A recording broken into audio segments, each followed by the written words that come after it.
दोस्तों, आज की कहानी को ध्यान से सुनना। आपको मालूम हो जाएगा कि जीवन में कभी भी दूसरों के उकसावे पर अपनी शक्ति का दुरुपयोग नहीं करना चाहिए।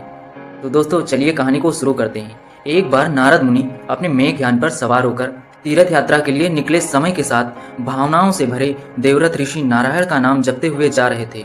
अचानक उन्होंने अनुभव किया कि मार्ग में कोई बड़ी बाधा आ गई है, क्योंकि उनके मेघयान रुक गया था। फिर नारद मुनि अपने ध्यान से बाहर आकर आंखें खोलकर देखी तो उन्होंने देखा कि सामने एक विशाल पर्वत है। उन्होंने हाथ जोड़कर प्रणाम करने के बाद उससे विनती किया कि वो उनके मार्ग से हट जाए। मैं तीर्थ यात्रा पर निकला हूँ, मंगल का काम है, आप कृपया मुझे थोड़ा मार्ग दे दें तो मैं निकल जाऊंगा। उस पर्वत ने नारद मुनि की बात बहुत ही ध्यान से सुनी और अहंकार के साथ उत्तर दिया, सुनो देवव्रत ऋषि, मैं विशेष व्यक्तियों के लिए केवल रास्ता छोड़ता हूँ। यह मेरा अपना तरीका है, अन्य सभी लोग आमतौर पर रास्ता बदल लेते हैं। यह सुनकर नारद मुनि को यह बात कुछ ठीक नहीं लगी, लेकिन वह भगवान नारद मुनि थे।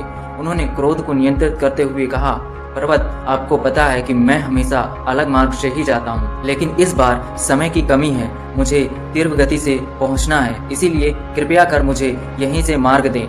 पर्वत अभिमान से कहता है, कौन विशेष व्यक्ति से मिलने जा रहे हो? वह कौन है जिसके लिए मैं आपको रास्ता छोड़ दूं? फिर भी अगर आपको इतनी जल्दी है तो आप मेरी परिक्रमा करके जा सकते हैं। यह प्रस्ताव ने देव ऋषि को बहुत अपमानित किया। इसके बाद देव ऋषि ने क्रोध के बजाय मन में पर्वत को सबक सिखाने की योजना का निर्णय किया और पर्वत को एक शिक्षा देने का निश्चय किया। फिर उन्होंने पर्वत से सीधे पूछा कि प्रभु, क्या आप मेरी विनती को नहीं मानेंगे? फिर पर्वत अभिमान में यह बात मानने को तैयार नहीं हुआ।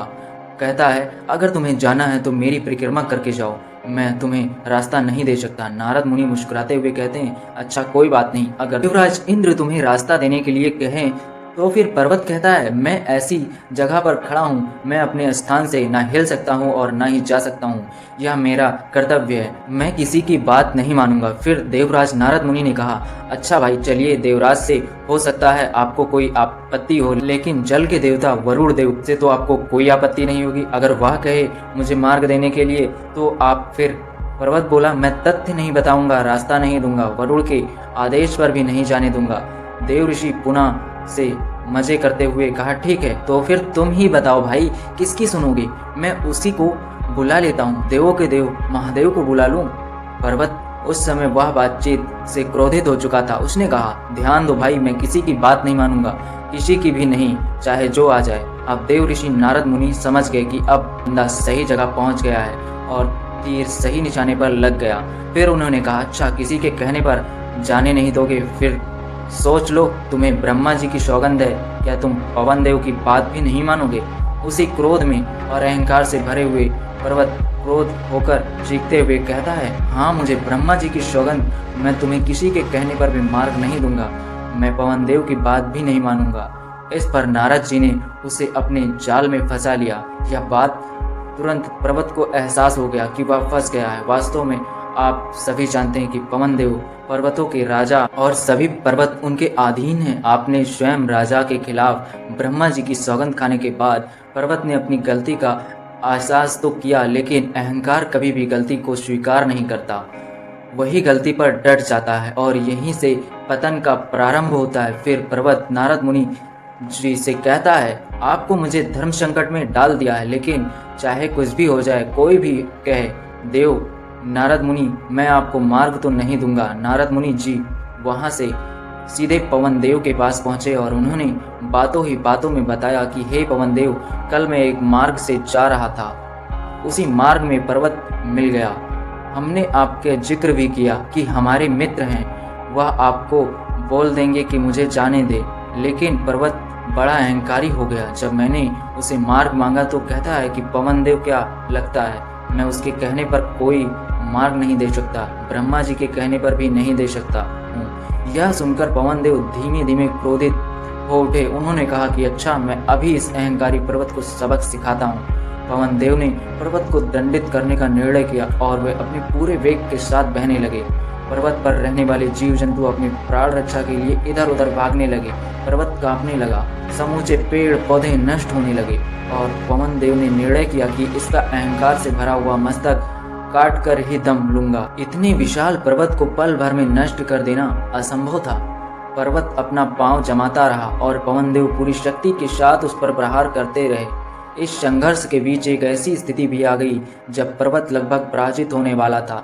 तब श्री विष्णु के वाहन महाराज गरुड़ अचानक पर्वत के सहयोग करने के लिए वहां घूमते हुए उसके पुराने साथी महाराज गरुड़ पहुंच जाते हैं। उन्होंने मित्र धर्म का पालन किया और पर्वत को मदद की। फिर उसी दिशा में गरुड़ देव ने पूरी क्षमता के साथ पर्वत को बचाने की योजना बनाई। यह युद्ध पूरे 1 वर्ष तक चलता रहा। एक दिन श्री हरि विष्णु को कहीं जाना था। उन्होंने अपने वाहन गरुड़ को पुकार लगाई। फिर गरुड़ को मित्र धर्म के सामने कर्तव्य महत्वपूर्ण माना और वह अपने कर्तव्य को निर्वाह करने के लिए चले गए। फिर वह अकेला लड़ता रहा और लगातार पवनदेव के आक्रमण न सह कर पाने और अकेले पर्वत पवनदेव के अंतिम प्रहार के मस्तिष्क विहीन होकर पृथ्वी पर जा गिरा। इस तरह से उसके अहंकार को दंड मिला। दोस्तों, इस कथा का मूल अर्थ है, इस कहानी का सबसे बड़ा महत्वपूर्ण संदेश यह है कि जब हम गुस्से में होते हैं तो हमें तत्काल प्रतिक्रिया देने के बजाय उससे बचना चाहिए। जब हम क्रोध में होते हैं हमारी भावनाओं में उच्च रंग खल हो जाती हैं और हमारी सोच छिड़ हो जाती है। यदि पर्वत सामान्य परिस्थितियों में होता तो कभी भी इतनी छोटी सी जिद के लिए ब्रह्मा जी की सौगंध नहीं खाता। पर्वत के पास यदि सामान्य बुद्धि होती तो नारद जी की विनती को सुनकर क्रोध न आया होता, लेकिन वह तटस्थ और विवेकवानी आवश्यकता को समझ जाते हैं और क्रोध की शांति में बदला लेते हैं। इस पर विचार करने से यह सीखने को मिलता है कि दूसरों के उकसावे पर वह कार्य होता है जो किसी व्यक्ति को चिढ़ा है या उसको आपत्ति उत्पन्न करता है।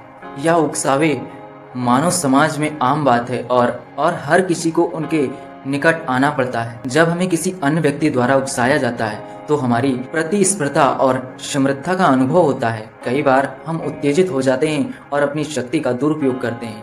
यह आमतौर पर हमें गुस्से, बदले और हिंसा के मध्य से होता है, लेकिन इसके बजाय हमें इस परिस्थिति का सामना समझ के साथ करना चाहिए। हमें धैर्य और समझदारी से काम लेना चाहिए और अपनी शक्ति का सही रूप से प्रयोग करना चाहिए।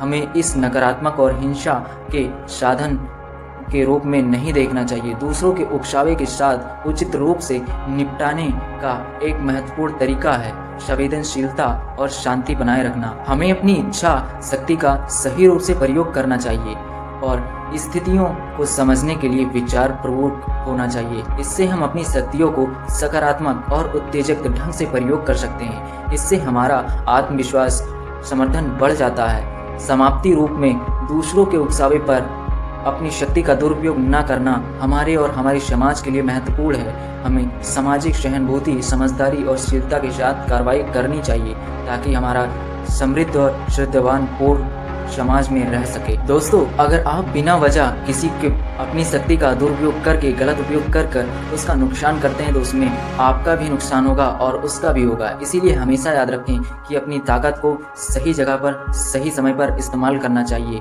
गलत प्रयोग करेंगे तो गलत नतीजा ही मिलेगा। दोस्तों, अगर वीडियो अच्छी लगी हो तो चैनल को सब्सक्राइब करके कमेंट में नमो बुद्धाय लिखकर और एक लाइक कर दीजिए। मिलते हैं अगली वीडियो में।